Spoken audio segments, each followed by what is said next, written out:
ने आज जो फिर उधर पहुंचे यज्ञशाला को उठा लिया, यज्ञशाला को उखाड़ दिया। जो यज्ञशाला को उखाड़ा है, आज वहाँ आचार्य बैठे हुए थे, भृगु महाराज यज्ञाचार्य में आहुति देना चाहते थे प्रचेताओं को प्रकट करने के लिए। तो आज उसी में से आहुति देने के लिए जो मंत्र पढ़ा, आज वीरभद्र ने यज्ञाचार्य की दाढ़ी पकड़ के ऐसो फेंको तो यज्ञशाला से जाकर के किलोमीटर पे दूर जाकर के गिरा, कई किलोमीटर दूर फेंक दिया। अब यज्ञाचार्य यज्ञ में नहीं कौन मंत्र पढ़े प्रचेताओं को प्रकट करने। अब विचार कर रहे हैं भृगु महाराज चले गए तो पूषा देवता के लोग हम रक्षा करेंगे।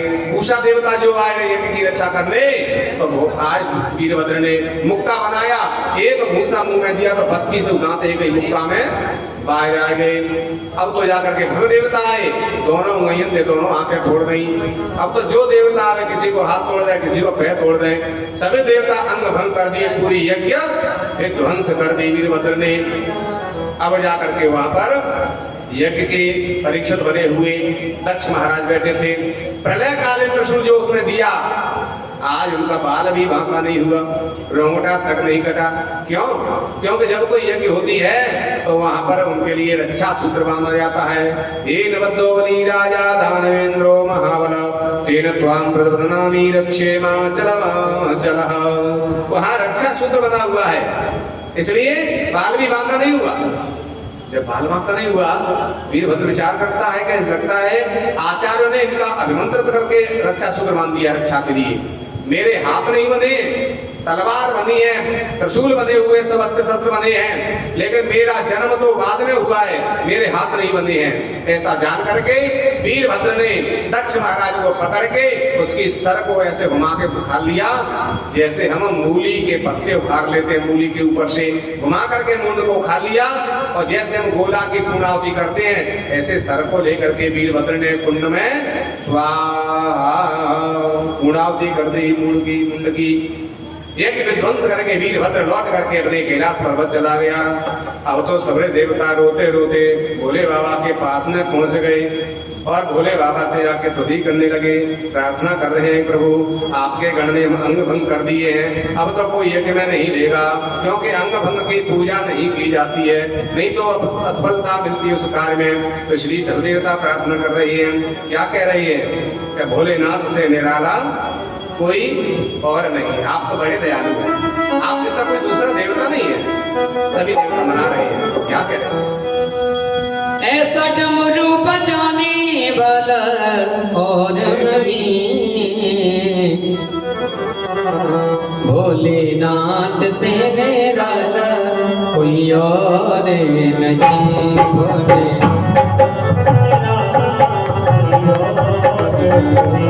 भोलेनाथ से निराला कोई और नहीं, भोलेनाथ से निराला कोई और नहीं। ऐसा डमरू बजाने वाला और नहीं, ऐसा डमरू बजाने वाला और नहीं, भोलेनाथ से निराला कोई और नहीं।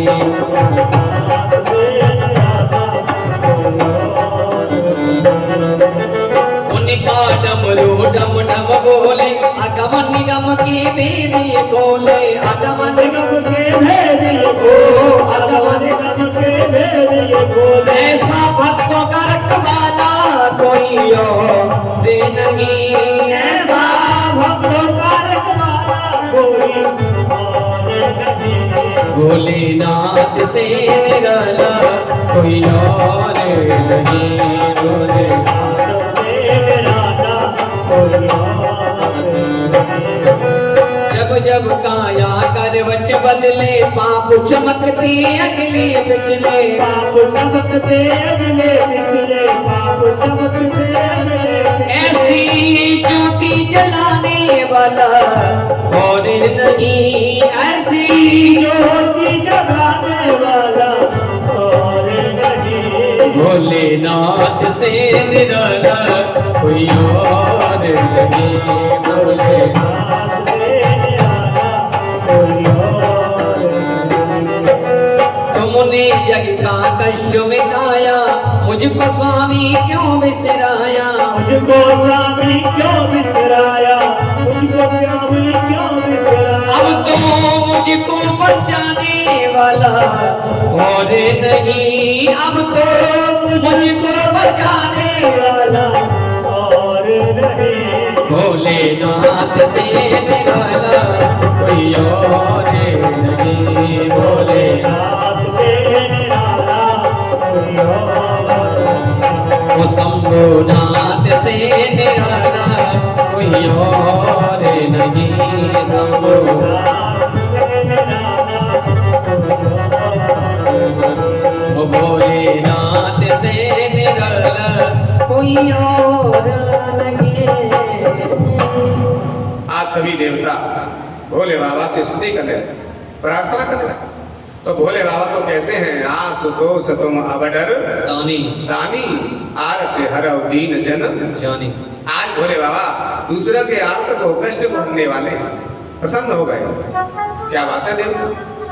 पूछा देवता कहते महाराज हमारे तो दांत ही सब बाहर निकालने की कुक्का में 32 उबार रह गए, यज्ञ में भंडारो खाएंगे तो भूआ कड़क आएगो तो कैसे खाएंगे? देखो दांत ना कहने लगे बुढ़ापो आएगो, ज्यादा माल पूरा मत खाओ, भंडारे मत खाओ, अब तो ऐसा करो भगवान को भजन करो।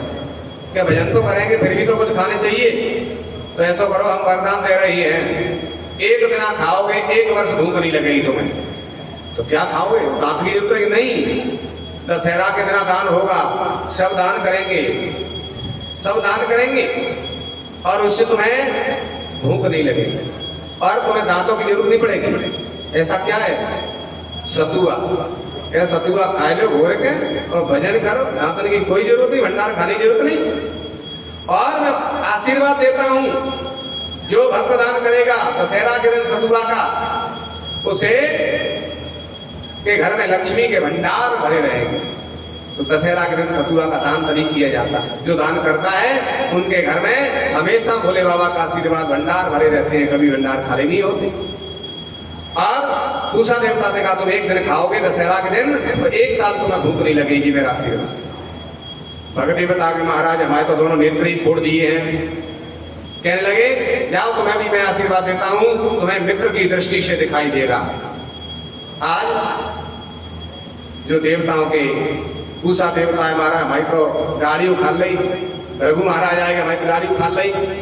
कह रही चिंता नहीं करो, ये गाड़ी नहीं आए या आ जाए, गाड़ी से कोई अंगहीन नहीं है।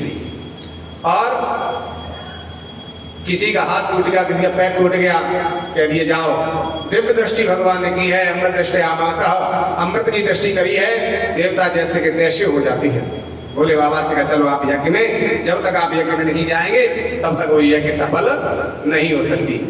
यज्ञ में भोले बाबा गए हैं और जाकर के यज्ञशाला को ठीक बनाया। तो यज्ञशाला को ठीक करने के बाद आज उसमें सभी देवताओं को विराजमान किया है, सभी देवी देवताओं को विराजमान किया है, मंडप को सजाया है। अब देखा तो वहां परीक्षित महाराज का तो सर ही नहीं है, खोपड़ी गई पूर्णावती कर दी। अब परीक्षित नहीं है तो यज्ञ कैसे हो गए?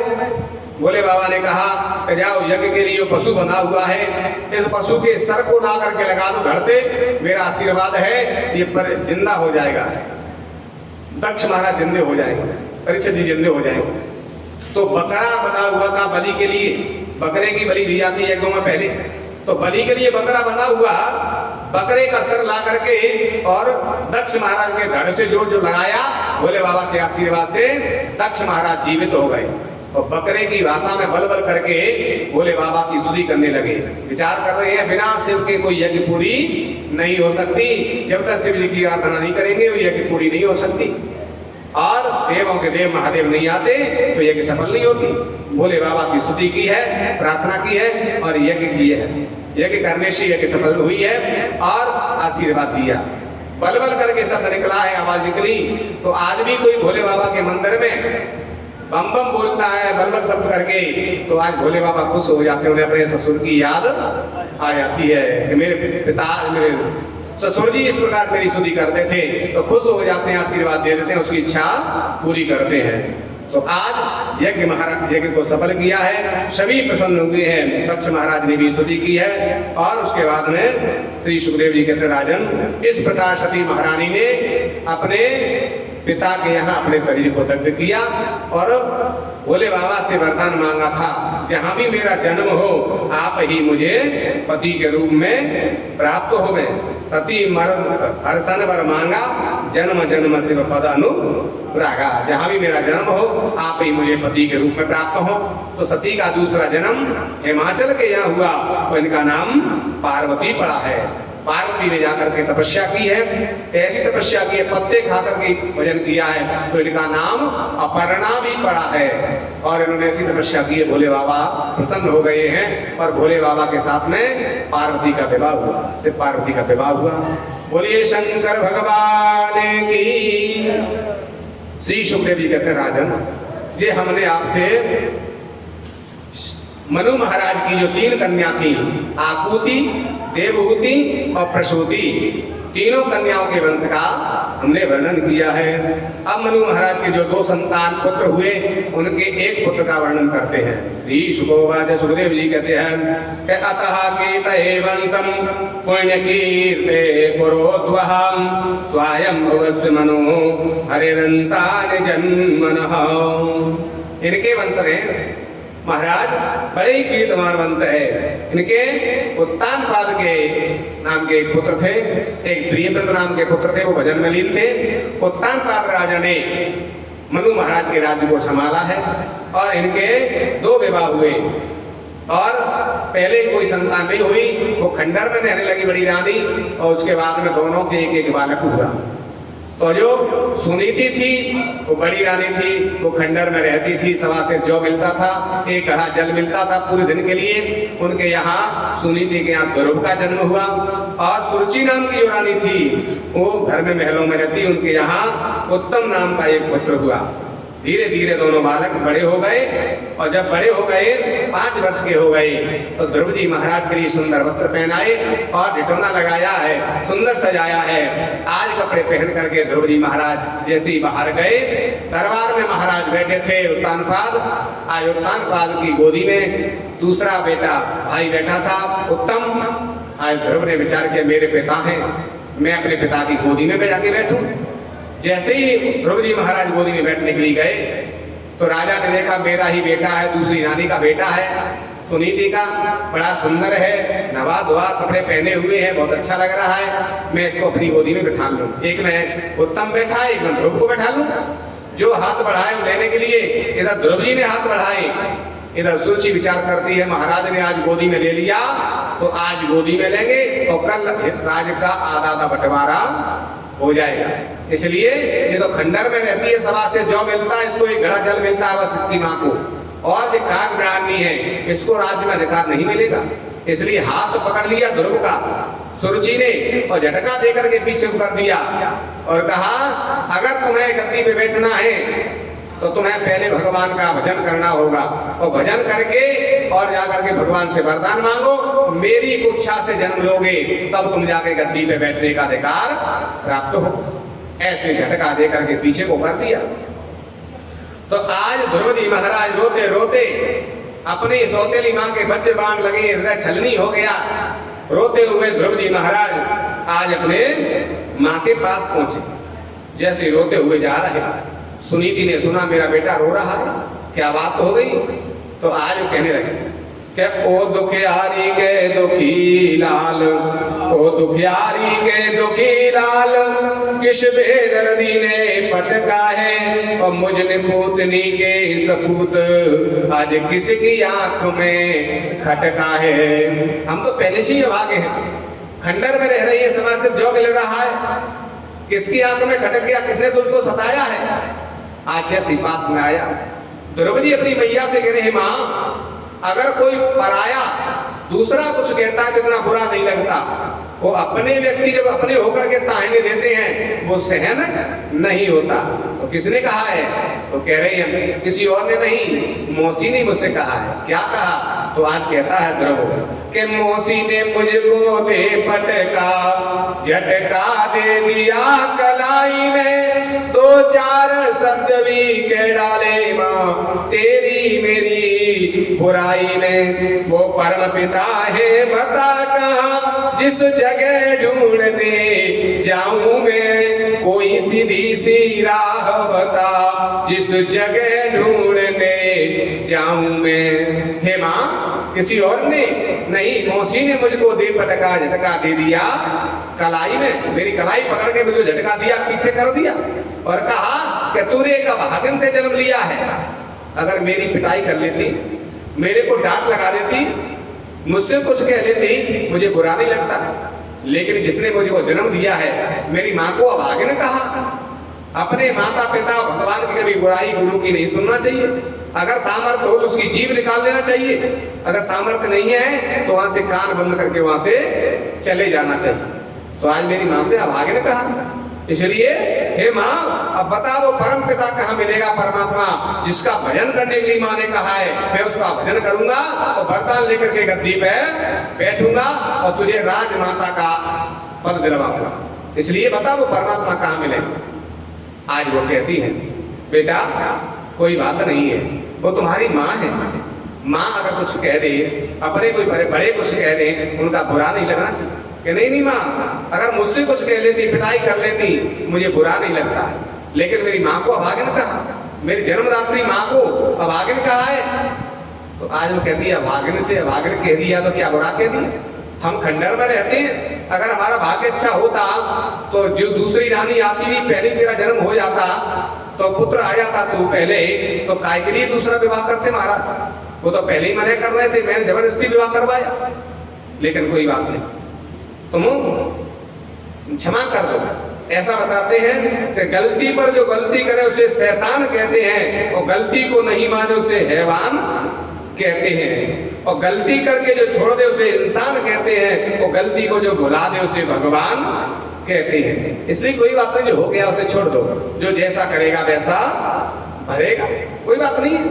बहुत समझाया, लेकिन आज वो क्या कह रही है कि नहीं मैं तो भगवान का भजन करूंगा, क्योंकि भगवान का भजन करके ही गद्दी पे बैठेंगे ये कहा है। इसलिए मैं उसे गुच्छा में नहीं, मैं गद्दी पे बैठूंगा, भगवान का भजन करूंगा। वो भगवान कहाँ मिलेंगे।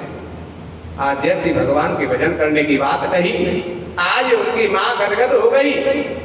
सुनीति गदगद हो जाती है अपने पुत्र की बात सुन के और कहती है कि वास्तव में वो माँ धन्य है, वो माँ धन्य है जिसका बेटा भगवान का भक्त होता है। तुलसी बाबा कहते हैं कि पुत्रवती युवती जग सोई और रघुपति भगत जासु सुत होई। वास्तव में वो माँ धन्य है, वो माँ पुत्रवती है जिसका बेटा भगवान का भक्त है। इसलिए मैं धन्य हो जाऊंगी। इसलिए कहते हैं कि जननी जने तो द्वे जने, जननी जने तो द्वे जने, के दाता के सूर नहीं तो रहियो बांझली क्यों खोवे जगनूर। अगर माँ कोई धन्य है, या तो भगवान का भक्त जन्म को दे और या फिर सूरवीर को जन्म दे, नहीं तो बांझ रह जाए, वो अच्छा है। लेकिन तू भगवान का भजन करेगा तो मैं भी धन्य हो जाऊंगी, मेरी कुक्षा भी धन्य हो जाएगी। आज गदगद हो गई, प्रसन्न हो रही। तू भगवान का भजन करेगा तुझे जरूर भगवान मिलेगा। बोली वृंदावन बिहारी लाल की, सदगुरुदेव भगवान की। आज प्रसन्न हो गई, गदगद हो गई। तू भगवान का भजन करेगा बेटा, तुझे जरूर भगवान मिल जाएंगे, मेरा आशीर्वाद। आज माँ की परिक्रमा की है और माँ की परिक्रमा करके चरणों में प्रणाम किया और माँ का आशीर्वाद लिया। जिसने अपनी माँ को प्रसन्न कर लिया उसे भगवान मिलने में देर नहीं होगी, क्योंकि माँ से बढ़कर के, माता पिता से बढ़कर के कोई देवता नहीं है। सबसे बड़े देवता हैं तो माता पिता हैं। पहले गुरु माँ है, दूसरे गुरु पिता हैं, तीसरे गुरु जो शिक्षा देते हैं, चौथे गुरु जो सतमार्ग बताते हैं, सतगुरु होते हैं। तो महाराज पहले ही माँ गुरु माँ होती है, माँ ही बताती है, सबसे परिचय करताती है, जो ज्ञान देती है वो माँ होती है, वो गुरु होता है। तो माँ ही बताती है ये तुम्हारे पिता हैं, ये तुम्हारे भाई हैं, ये तुम्हारा परिवार है। कौन बताता है, कौन ज्ञान देता है, ये माँ देती है। तो ज्ञान देने वाली पहले माँ गुरु होती है। फिर पालन पोषण करने वाले पिता हमारा भरण पोषण करते हैं, हमारे खाने पीने की व्यवस्था करते हैं, तो वो भी गुरु मानेंगे। और जो शिक्षा देते हैं, ज्ञान देते हैं, वो भी गुरु माने जाते हैं। और जो हमारे सदमार्ग पे परमात्मा से मिलाते हैं वो सतगुरु होते हैं। तो महाराज अपनी माँ की परिक्रमा करके और चल दिए।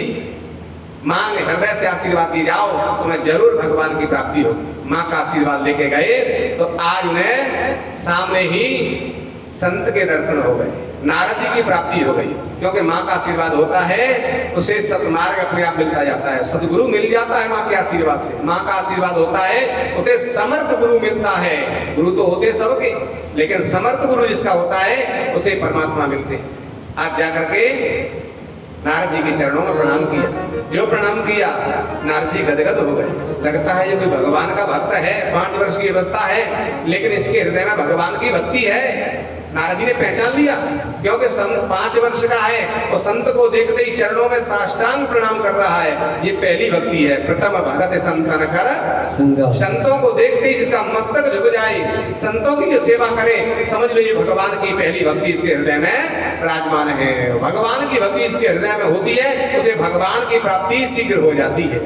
तो आज जैसे ही प्रणाम किया, आज नारद जी ने उसको उठाया, हृदय से लगाया, बेटा कौन हो, क्या नाम है तुम्हारा? मेरा नाम ध्रुव है। कहाँ जा रहे हो?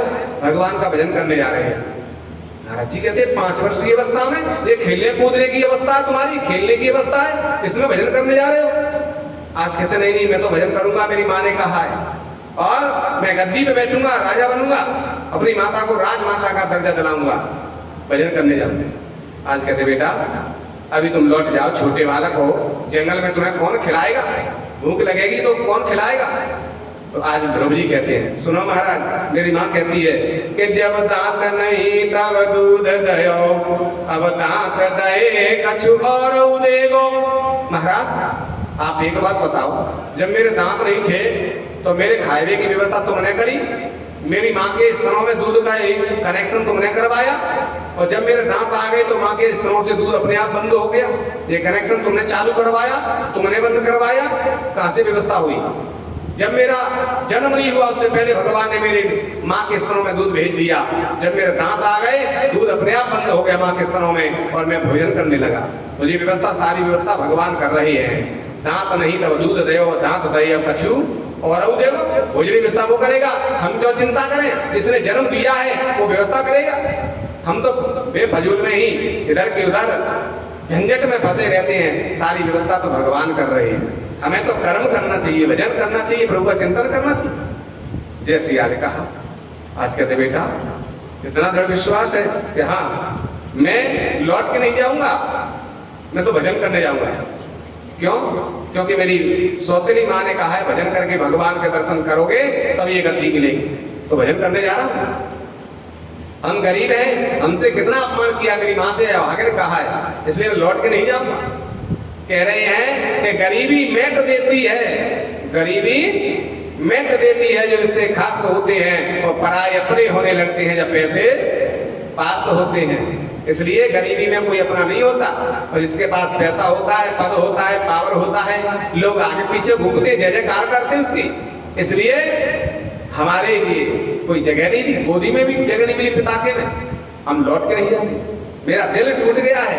क्या कह रहे हैं ध्रुव जी कि तोड़ना टूटे हुए दिल को बुरा होता है, और जिसका कोई नहीं होता उसका भगवान होता है। संसार में जिसका कोई नहीं उसका भगवान होता है। इसलिए हम लौटे नहीं। माँ ने ऐसे शब्द कहे, सौतेली माँ ने, वो मेरे शरीर को विदीर्ण कर लिया है, मेरा शरीर छलनी हो गया, और हम छत्री हैं, लौट के नहीं जाएंगे। क्या कह रही हैं? क्या कह रहा है ध्रुव जी नारद जी से कि सच्चे छत्री सच्चे योद्धा, सच्चे छत्री सच्चे योद्धा अपमान नहीं सह सकते हैं, और जिनमें सुनने की शक्ति नहीं क्या वे चुप रह सकते हैं? हम चुप नहीं रहेंगे, भजन करके ही लौटेंगे। आज गदगद हो गया। महाराज आपके चरणों में प्रणाम इसलिए किया, कहा मैंने किया, मेरी माँ कहती है कि संतन के संग लगने से भाग्य बन जाता है। क्या कह रहे हैं? संतन के संग लागने तेरी अच्छी बनेगी। मेरी माँ कहती थी, उसको बताती संतन के संग लागने तेरी अच्छी बनेगी। आगे तेरी अच्छी अच्छी बनेगी तेरी अच्छी बनेगी, अच्छी बनेगी तेरी बिगड़ी बनेगी, अच्छी बनेगी तेरी बिगड़ी बनेगी, अच्छी बनेगी तेरी बिगड़ी बनेगी। संतन के संग लाग रे तेरी अच्छी बनेगी, ये संग लाग रे तेरी अच्छी बनेगी। कागा से तो हंस करेंगे, कागा से तो हंस करेंगे, हंस करेंगे तो हंस करेंगे, करेंगे तो हंस करेंगे। मिट जाए और के दाग रे तेरी अच्छी बनेगी, संतन के संग लाग रे तेरी अच्छी बनेगी। ध्रुव की बन गई प्रहलादे की बन गई, ध्रुव की बन गई प्रहलाद की बन गई, रामचरण योर लाग रे तेरी अच्छी बनेगी, संतन के संग लाग रे तेरी अच्छी बनेगी, अच्छी बनेगी तेरी बिगड़ी बनेगी, रामचरण योर लाग रे तेरी अच्छी बनेगी, संतन के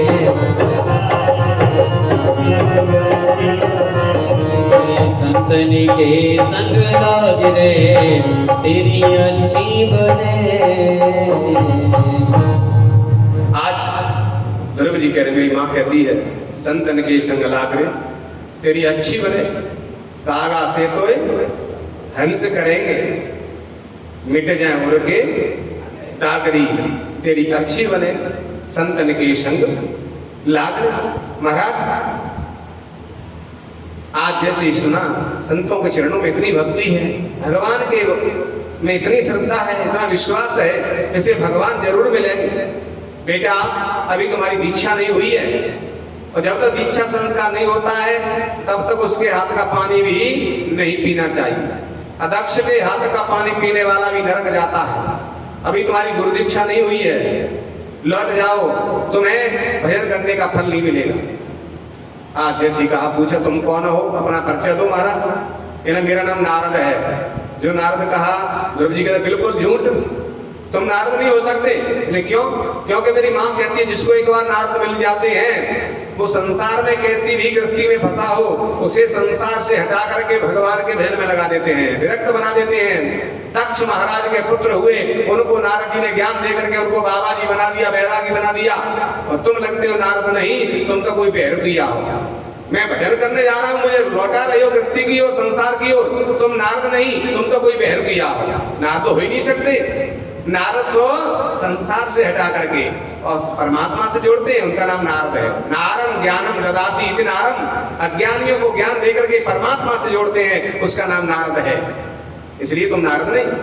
जैसे याद कहा, इतना दृढ़ विश्वास नारद की बातों पर सुना, आज गोदी में उठा लिया ध्रुव जी के लिए और कहा नहीं बेटा, वास्तव में तेरी माँ जो कहती है बिल्कुल सत्य है, वो बिल्कुल वही नारद हूँ जिसने दक्ष महाराज के पुत्रों को ज्ञान दिया, संसार से परमात्मा की ओर भेज दिया, बैरागी बना दिया, वही मैं नारद हूँ। लेकिन मैं तेरी परीक्षा ले रहा था, तू सच्चा भक्त है कि तेरा मन वैसे ही विचलित हो गया इसलिए आया है। क्योंकि वैराग्य 3 प्रकार का होता है, एक तो मरकट वैराग्य, एक शमशान वैराग्य, एक यथार्थ वैराग्य। तो तुम्हारे अंदर कौन सा वैराग्य है वो मैं परीक्षा कर रहा था। मरकट वैराग्य होता, थोड़ा झगड़ा हुआ, आज भजन करने चले गए, फिर मनाया, लौट के आ गए, फिर रहने लगे, ये मरकट वैराग्य। तो ये किसी मुर्दा को जलाने जाते हैं तो सब यही बात कहते, बस कछु ना रखो संसार में, ऐसे ही कितना मैं जानो है, सब रोज यही धरो रह जागो, कितनों को उते बैर कर लो, कितनों को उते दुश्मनी कर लो, सब यही धरो रह जागो, कछु संग जाए व्यवहारो नहीं है, सब यही कहते हैं। और जब मुर्दा को जला करके लौट के आएंगे, स्नान करेंगे और फिर कोई काम करने लगे, वैसे ही गृहस्थी के जंजाल में फिर फंस गए। तो ये होता है मरकट शमशान वैराग्य। तो एक होता है यथार्थ वैराग्य। तो नारद जी कहने में देख रहा था तेरे अंदर मरकट वैराग्य है कि संसार वैराग्य है कि यथार्थ वैराग्य है। मैं तेरी परीक्षा ले रहा था, तू मेरी परीक्षा में उत्तीर्ण हो गया तो ये यथार्थ वैराग्य प्राप्त हुआ है। इसलिए बेटा पहले तू दीक्षा हो जाएगी तब तुझे भगवान के दर्शन होंगे। आज जैसे कहा ध्रुव जी ने नारद जी की परिक्रमा की और कहा मेरी माँ कहती है नारद जी ब्रह्मा जी के पुत्र हैं, ब्रह्मा जी के पुत्र हैं, ब्राह्मण हैं, संत हैं, आपसे बड़ा गुरु कहाँ मिलेगा, आप ही मेरे गुरु बन जाओ, यही गुरु बन जाओ और गुरु दीक्षा दे दो, लेकिन मैं लौट के नहीं जाऊंगा।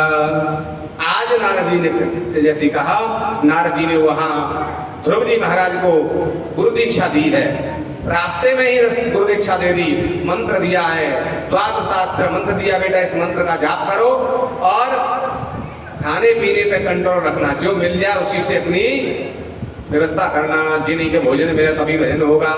कई लोग कहते हैं कि भूखे भजन न होए गोपाला और जेब बड़ी तेरी कंठी माला। अगर ऐसे करोगे तो कभी भजन नहीं कर पाओगे, वो जिंदगी में भजन नहीं कर पाएगा। क्यों? वो तो कैसा होता है कि राम नाम के आलसी भोजन के होशियार। वे तो लोग भोजन के होशियार हैं, वो भजन कर नहीं पाएंगे। इसलिए खाने पीने पे ध्यान मत देना, जो मिल जाए जैसा मिल जाए उसी को पा करके भगवान का भजन करना, तब तुम्हें भगवान की प्राप्ति होगी। आज गुरु जी से पूछा महाराज कहाँ जाए, गुरु जी हम कहाँ भजन करें? चले जाओ वृंदावन में, मथुरा के पास में, और वहाँ यमुना के किनारे दुर्ग टीले में जाके वहाँ भजन करना। यमुना किनारे पहुंच गए और जाकर के भगवान का गुरु मंत्र का जाप कर रही है। पहला महीना प्रारंभ हुआ तो बेर खा लिए, कहते के फल खा लिए पके पके, यमुना का जल पी लिया और 3 दिन तक कछु नहीं खा रही है और गुरु मंत्र का जाप कर रही है। 3 दिन बाद फिर फल खा रही है, फिर भजन कर रही है। कहते हैं त्रिरामते कपित्थ बदराशनः आत्मृत्यानुसारेण मासं निम्नेन चरम हरिम। पहला महीना पूरा हुआ, 3 दिन पीछे कहते के फल और बेर खा लिए, यमुना जल पी लिया। अब विचार कर रही है, पहलो महीना है तो कि भैया बेर में पीने भेज जाते हैं, गैस टोरे भेज जाते हैं, तब जाके खाते, इतने में तो 4-6 माला और सटकाए लेंगे। इसलिए अब फल नहीं खाएंगे, भुट्टे ढूंढने में बहुत टाइम लगता है। अब तो क्या कर रहे हैं, दूसरे महीना जैसे प्रारंभ हुआ तो दूसरे महीना में तो सूखे सूखे जो हवा से पत्ता आ जाए वे पत्थर में लेके मीर ले और चूरन सो बनाए के भैया भसक के और जमुना जल पी ले। दूसरा महीना ऐसे व्यक्ति किया, 6 दिन पीछे पत्ते खा लेते हैं, यमुना जल पी लेते हैं। दूसरा महीना व्यतीत हुआ, अब विचार कर रहे हैं, पत्ता बीनते हैं, फिर न मीड़ते हैं, फिर खाते हैं, इतने में तो 2-4 माला और सटकाए लेंगे। तो इसलिए अब तो पत्ता बीनना भी बंद कर दिया। अब तो यमुना जी जाते हैं, जल पी के लौट आ जाते, फिर भजन करने लगे, गुरु मंत्र का जाप कर रही है। तीसरा महीना प्रारंभ हुआ, 9 दिन पीछे जल पीते हैं और भजन कर रही है, फिर 9 दिन पीछे जल पी लेते हैं। ऐसा तीसरा महीना पूरा किया है। अब विचार कर रहे हैं, यहाँ पे यमुना जाते हैं, फिर लौट के आवते हैं, कितनी देर में तो 4-6 माला और सटकाए लेंगे, इसलिए तो जल पीना भी बंद कर दिया। चौथा महीना प्रारंभ हुआ तो 12 दिन पीछे अपना मुंह खोलेंगे और वायु भक्ष हवा का भोजन करते हैं, तो हवा का भोजन कर लिया, मुंह बंद कर लिया, 12 दिन तक श्वास नहीं ले रहे हैं। ऐसे चौथा महीना पूरा किया है। जो चौथा महीना पूर्ण हुआ, अब तो विचार कर रहे हैं कि अब हवा का भी भोजन नहीं करेंगे, श्वास को जीत लिया। जैसे ही 5वां महीना हुआ तो श्री सुखदेव जी महाराज कहते हैं, पंचमे मास्यानुप्राप्ते चितश्वासो नृपात्मजः ध्यायन् ब्रह्मपदैकेन तस्थौ स्थाणुरिवाचरः। 5वें महीने में श्वास को रोक लिया। ध्रुव जी महाराज एक पैर से खड़े होकर के और भगवान का भजन कर रहे हैं, गुरु मंत्र का जाप कर रहे हैं, श्वास को रोक लिया। जो श्वास को रोका है, अब तो पूरे ब्रह्मांड की श्वास रुक गई। अब तो देवता घबराने लगे, त्राहिमाम मच गया। सभी देवता ब्रह्मा जी के पास पहुंचे, भगवान ब्रह्मा जी रक्षा करो, त्राहिमाम त्राहिमाम, श्वास नहीं लौट रही, क्या प्रलय होने वाली है, हमारी मृत्यु होने वाली है क्या? ब्रह्मा जी कह रहे श्वास तो हमारी ना लौट रही, वो प्रलय होने वाली का समय नहीं है, पता नहीं श्वास क्यों नहीं आ रही, श्वास थोड़ी देर और नहीं आई तो हमारी तो गोविंदा है नमो नमः हो जाएगी। ब्रह्मा जी भी घबराने लगे, अब कहाँ जाए, देवता तो ब्रह्मा की शरण में आए, ब्रह्मा के हम कहाँ जाए, चलो नारायण के पास। सभी देवता ब्रह्मा के साथ मिलकर के नारायण भगवान के पास पहुंचे। क्षीर सागर में भगवान शयन कर रहे, उनसे कहा त्राहिमाम रक्षा करिए। भगवान कहते माम वैष्ठ देवताओं घबराए हुए से कैसे लग रहे हो, कहां से आओ, क्या बात है। ब्रह्मा जी कहते महाराज प्रलय का समय नहीं है, श्वास नहीं लौट रही है, पता नहीं क्या कारण हमारी समझ में नहीं आ रही, श्वास नहीं आई तो भाई तो गोविंदा है नमो नमः हो जाएगी। भगवान कहते माम वैष्ठ चिंता नहीं करो, मेरा एक छोटा सा नन्हा सा भगत है, 5 वर्ष की आयु है, उसने श्वास को रोक लिया है, इसलिए पूरे ब्रह्मांड की श्वास रुक गई है। चिंता मत करो, मैं अभी जाता हूँ अपने भक्त को दर्शन करूंगा। ये नहीं कहा कि मैं दर्शन दूंगा तो वही सबकी श्वास चलेगी, ऐसे भक्त के मैं दर्शन करूंगा, अभी सबकी श्वासें चलने लगेगी, आप चिंता मत करिए। जैसे आज कहा आज सब देवताओं को वापिस कर दिया। भगवान गरुड़ पे बैठ करके और पहुंच गए यमुना के किनारे वृंदावन मथुरा में, और वहां द्रौपदी महाराज को श्वास को रोक करके गुरु मंत्र का जाप कर रही हैं और अखंड जाप चल रहा है। भगवान कह रहे बेटा वरदान मांग लो, नेत्र खोलो, बेटा वरदान मांग लो, लेकिन द्रौपदी तो नेत्र नहीं खोल रही है, अंदर ही भगवान का ध्यान कर रही है, गुरु ने जो बताया उस रूप का ध्यान कर रही हैं और गुरु मंत्र का जाप कर रही हैं। भगवान समझ गए जी नेत्र नहीं खोलेगा, गुरु के वचनों का पालन कर रहा है, बाहर ध्यान मन देना, खाने पीने पे ध्यान मन देना, तभी भगवान मिलेंगे। भगवान ने आज उसके हृदय से अपना रूप चुरा लिया, जो रूप को चुराया आज नेत्र खुल गए, मेरे भगवान कहाँ गए हृदय में से, जो देखा जिसको ध्यान कर रहे थे वही भगवान गरुड़ पे बैठे हैं। देख करके आज भगवान की स्तुति करने लगे और द्रौपदी महाराज की 5 वर्ष की अवस्था है, भगवान को देखा तो भगवान से प्रार्थना कर रही हैं, तुम ही हो माता पिता, तुम ही हो बंधु सखा, तुम ही हो माता पिता, तुम ही हो बंधु सखा, तुम ही हो बंधु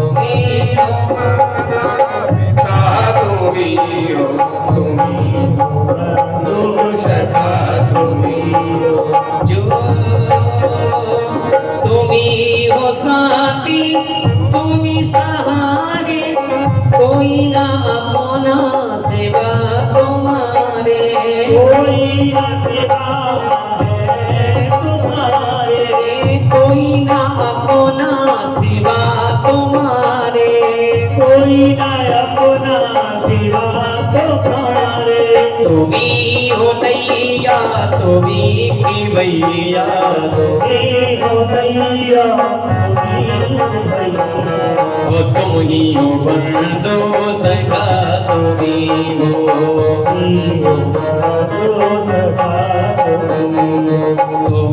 हो माता पिता, तुम ही हो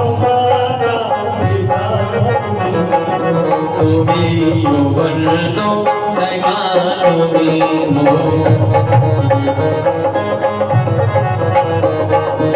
जो खिल सके ना वो भूल हमें, तुम्हारे चरणों की धूल हमें, तुम्हारे चरणों की धूल हमें, तुम्हारे चरणों की धूल हमें।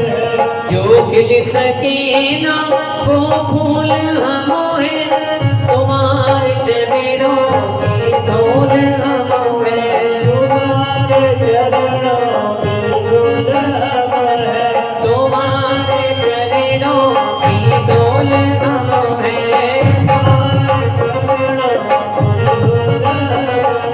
कृपा की दृष्टि सदाई रखना,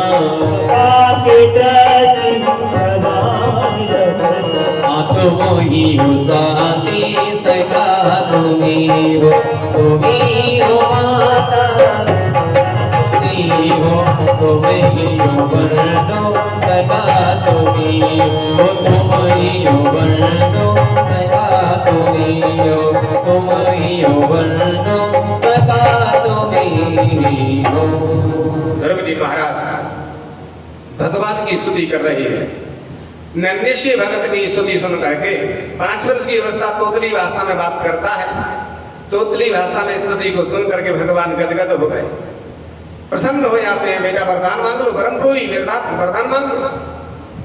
अब वो क्या जाने 5 वर्ष का ध्रुव क्या होता है वरदान। हाथ जोड़े खड़े हैं, जो हाथ जोड़े खड़े रहे लगता है इनको समझ नहीं आती वरदान क्या होता है। 5 वर्ष की है। भगवान ने अपना 5 जन संग लिया, 5 जन संग लेकर के ध्रुव जी महाराज की कपोल से लगाया। जो कपोल से लगाया, जो अपना शक्ति का प्रवेश कराया भगवान ने, आज जाकर के 4 वेद 6 शास्त्र 18 पुराणों के ज्ञाता हो गए ध्रुव जी महाराज। वेद वाणी जागृत हो गई। आज तो वेद स्तुति से स्तुति करने लगे। योन्ता प्रवेश्य मम वाचमिमां प्रसोक्तां संजीव यत्र अखिल शक्तिधर स्वधाम्नां अन्यास्य हस्तचरणं श्रवणं त्वगामि प्राणान् नमो भगवते पुरुषाय तुभ्यम्। वेद स्तुति करने लगे, वेद मंत्र की झड़ी लगा दी ध्रुव जी महाराज। गदगद हो गए भगवान, प्रसन्न हो गए, क्योंकि भगवान में वो शक्ति है कि मूकम करोति वाचालम पंगुम लंघते गिरिम यत् कृपादहं वंदे परमानंद माधवम। जो मूक की वाणी, जिसकी सोई हुई सरस्वती है, उसको जागृत कर दे। लंगड़ा भी पहाड़ पर चढ़ जाता है, भगवान की इस पर कृपा हो जाए। भगवान कहते हैं जो चेतन को जड़ कराई जड़ाई कराए चैतन्य अस समर्थ गुनायका भजय जीवते धन्य। जड़ को चैतन्य कर दे, चैतन्य को जड़ बना दे, ये भगवान की लीला है। तो आज 5 वर्ष के ध्रुव 4 वेद 6 शास्त्रों के ज्ञाता हो गए। सोई हुई सरस्वती जागृत हो गई। जैसे ज्ञान हुआ, विवेक जागृत हुआ, ज्ञान हुआ है, आज कहने लगे प्रभु अपने चरणों की भक्ति हमें दे दो। तो बेटा करते हो तुम काय को आए कि वरदान मिल जाए, गद्दी पे बैठ जाए, राजा बन जाएंगे। अब कह रहे हो भक्ति दे दो, राजा नहीं बनना, गद्दी पे नहीं बैठना। नहीं महाराज, संसार की जो गद्दी है, संसार के जो पद हैं, संसार का जो ऐश्वर्य धन है, सब नाशवान है। आज हमारे पास है, कल तुम्हारे पास है। जो आज हमारे पास नहीं है, वो कल तुम्हारे पास नहीं रहेगा। क्योंकि संसार है, संसर्ती की संसार जो सरकता रहता है उसे संसार कहते हैं। कल हम जैसे थे वो आज नहीं है। कल हम बचपन था, आज हमारी जवानी है, और कल हमारी ये जवानी भी नहीं रहेगी, बुढ़ापा आ जाए। तो इसलिए हमेशा जो बदलता रहता है वही संसार है। संसर्ती संसार जो सरकता रहे, आज जो है वो कल तुम्हारे पास नहीं रहेगा, तो उसे संसार कहते हैं। इसलिए संसार की हर वस्तु नाशवान है, पद भी नाशवान है, लेकिन हमें तो आपके चरणों की निर्मल भक्ति चाहिए और कुछ नहीं चाहिए। भगवान गदगद हो गए, बेटा ध्रुव तुम्हें मेरे चरणों की निर्मल भक्ति मिलेगी। आज तक मैंने वो पद आज तक किसी भक्त को नहीं दिया है, जो लोक मैंने किसी को नहीं दिया, तुम्हारे नाम से विख्यात होगा। वो ध्रुव वैकुंठ लोक है, वैकुंठ के ठीक दरवाजे पे है, तुम्हारे नाम से वो लोक विख्यात होगा। उसका नाम होगा ध्रुव लोक, तुम्हारे नाम से जाना जाएगा, जिसे हम लोग ध्रुव तारा कहते हैं। सप्तऋषि घूमते हैं, सूर्य चंद्रमा पृथ्वी के चक्कर लगाता है, सभी तारागण घूमते हैं और देवी देवता घूमते हैं, लेकिन ध्रुव तारा अपनी जगह पे अटल रहता है, वो कभी नहीं घूमता। ये भगवान के ठीक वैकुंठ के दरवाजे पे है। ये लोक मिलेगा, अटल भक्ति मिलेगी, तो ये चरणों की भक्ति मिलेगी। लेकिन तुम घर से आए थे गद्दी पे बैठने के लिए, तो श्री मैं तुम्हें वरदान देता हूँ, पहले तुम 36,000 वर्ष पृथ्वी पे राजा बन के राज्य करो, उसके बाद में मेरी भक्ति प्राप्त होगी, मेरा ध्रुव लोक मिलेगा। ऐसा भगवान ने वरदान दिया। वरदान पा करके ध्रुव जी महाराज लौट करके आए, आज गदगद हो जाते हैं। जब उत्तानपाद राजा को पता चला मेरा 5 वर्ष का ध्रुव जंगल को भजन करने गया है, राजा औंधे मोह अपने राज्य में पड़े हैं, लोग क्या कहेंगे, ये राजा क्या न्याय करेगा, जो अपने बेटे को अपनी गोदी में नहीं ले सकता है, वो हमारा न्याय क्या करेगा, मेरी विडंबना हो जाएगी। ऐसे संसार में राज्य में मेरी विडंबना होगी, औंधे मोह पड़े हैं, मेरा अपमान हो जाएगा पूरी इस राजसभा में, राज दरबार में। तब तक तुंगरु गंधर्व नारद जी आते हैं। नारद जी कहते हैं उत्तानपाद राजा आप चिंता मत करो, ये तुम्हारा बेटा कोई साधारण बेटा नहीं है, तुम्हारे बेटा को थोड़े ही समय भगवान मिलेंगे, आशीर्वाद देंगे, दर्शन लेके लौट के आएगा, चिंता मत करिए, तुम्हारा नाम रोशन करने वाला तुम्हारा बेटा होगा, तुम्हारी विडंबना नहीं होगी, अब चिंता मत करो, आप तो प्रेम से राज्य करो, कुछ ही समय में वो भगवान के दर्शन करके लौट के आएगा, आप चिंता मत करिए। आश्वासन दिया नारद जी ने। तब उत्तानपाद राजा ने अपना राज्य संभाला। 5 ही महीना में भगवान के दर्शन करके ध्रुव जी महाराज लौट के आ गए। आज राजा ने जैसे दूसरे राजा को लेने जाते हैं बगीचा से, ध्रुव जी महाराज को हाथी पे बैठा करके और उसकी शोभा यात्रा निकाल के लाए, अपने राजगद्दी पे ला करके बैठा दिया और कहा, बेटा मेरा पूरा जीवन हो गया, मैंने भगवान के दर्शन नहीं कर पाए और तूने 5 वर्ष की अवस्था में 5 ही महीना में भगवान के दर्शन कर लिए। वो ऐ नहीं परमो लाभ उत्तम श्लोक दर्शन, मनुष्य के जीवन का सबसे बड़ा लाभ है भगवान के दर्शन। इसलिए अब तुम राजा बनो, तुम गद्दी का राज्य संभालो, मैं भजन करने जाता हूँ। उत्तानपाद भजन करने चले गए और ध्रुव जी महाराज गद्दी पे विराजमान हो गए। 36,000 वर्ष उन्होंने राज्य किया है धर्म के अनुसार। उनका जो भाई था उत्तम, आज उत्तम जैसे ही खेलने गया यक्षों की नगरी में, एक यक्ष से झगड़ा हो गया और जाकर के यक्षों ने उत्तम को समाप्त कर दिया।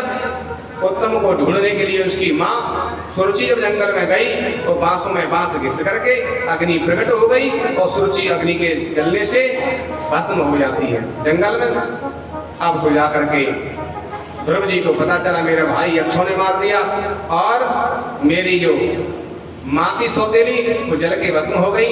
अब तो अलकापुरी पे चढ़ाई कर दी। ध्रुव जी महाराज ने कई यक्षों को मारते हुए जा रहे हैं, तब जाकर के तुंगरु गंधर्व नारद जी ने समझाया, अरे ध्रुव जी क्या कर रहे हो, तुम यक्षों को मार रहे हो, ये भगवान के भक्तों का काम नहीं है। क्यों? क्योंकि ये भगवान के भक्त होते हैं, वो किसी को मारते नहीं। यानी इन्होंने मेरे भाई को मारा इसलिए मैं मार रहा हूँ, राजा का धर्म है। नहीं मारा, कोई किसी को नहीं मार सकता। जिसके भाग्य में और जिसके हाथ से मरना लिखा हुआ है, जो विधि का विधान है, उसे कोई टाल नहीं सकता। उनकी आयु इतनी थी, यक्षों के द्वारा ही उनके हाथ का मरना लिखा था, ये विधि का विधान है, इसलिए तुम उनको मत मारो। भगवान के भक्त होते वो किसी को मारते नहीं है, क्योंकि भगवान के हाथ में किसको मारना है, किसको बचाना है। भगवान के हाथ में 6 वस्तुएं, हानि लाभ जीवन मरण यश अपयश विधि हाथ, ये भगवान के हाथ में। तुम भगवान के भक्त हो। आज सत्संग प्राप्त हुआ, गुरु जी की कृपा से भगवान मिल सकते हैं, लेकिन जब तक हम सत्संग नहीं करेंगे तब तक हमारा विवेक जागृत नहीं हो सकता। तुलसीदास जी कहते हैं, बिन सत्संग विवेक न होई। बिन सत्संग विवेक न होई, राम कृपा बिन सुलभ न सोई। बिन सत्संग विवेक न होई, राम कृपा बिन सुलभ न सोई। बिन सत्संग। आज 5 महीने में ही भगवान के दर्शन हो गए थे गुरु कृपा से, लेकिन जब तक सत्संग नहीं करेंगे विवेक जागृत नहीं हो सकता। आज सत्संग किया है तो आज उनके लिए विवेक जागृत हो गया। उन्होंने लड़ाई झगड़ा करना, मारपीट करना, मारकाट सब बंद कर दी है और अपने पुत्रों को राज्य दे करके भगवान का चिंतन किया। उस समय 36,000 वर्ष की राज्य करने के बाद आज स्वर्ग से विमान आया। विमान में बैठने के तैयार हुए ध्रुव जी महाराज ध्रुव लोक जाने के लिए। सामने से देवी आ गई, कहती, अरे महाराज आप भगवान के भक्त होकर के मेरा अपमान कर रहे हैं, और जो भगवान के भक्त होते हैं वो किसी का अपमान नहीं करते। आज गुरु जी कहते हैं तुम्हारा क्या अपमान कर दिया? कि देखो ये मेरा लोक है। क्या नाम है तुम्हारा? मेरा नाम मृत्यु देवी है। जो भी यहाँ संसार में आता है अपने कर्मों के द्वारा आता है, और जब यहाँ से जाता है तो मेरी परमिशन लेनी पड़ती है। मृत्यु देवी कह रही है जब यहाँ मरते हैं तभी जाकर के दूसरे लोक में जाते हैं। तुम इसी शरीर से जा रहे हो, मेरा अपमान कर रहे हो। भगवान के भक्त कभी किसी का अपमान नहीं करते। ध्रुव जी कहते हैं, मृत्यु देवी जब किसी ने तुम्हारा अपमान नहीं किया तो हम भी नहीं करेंगे, आप यहाँ बैठ जाइए। मृत्यु देवी को बैठाला है। मृत्यु देवी के मस्तक पे जो चरण रखा है, भगवान के भक्त के चरणों का रज मिलते ही आज मृत्यु देवी की बुद्धि बदल गई।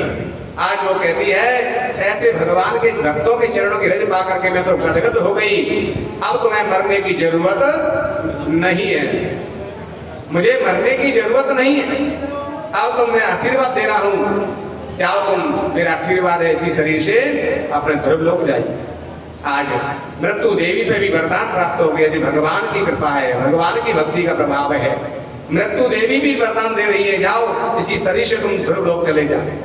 विमान में बैठ करके ध्रुव जी चलने लगे और कहते हैं मेरी माँ तो पृथ्वी पर रह गई। भगवान के पार्षद कहते हैं जिनके वंश में नाम मात्र का साधु हो जाता है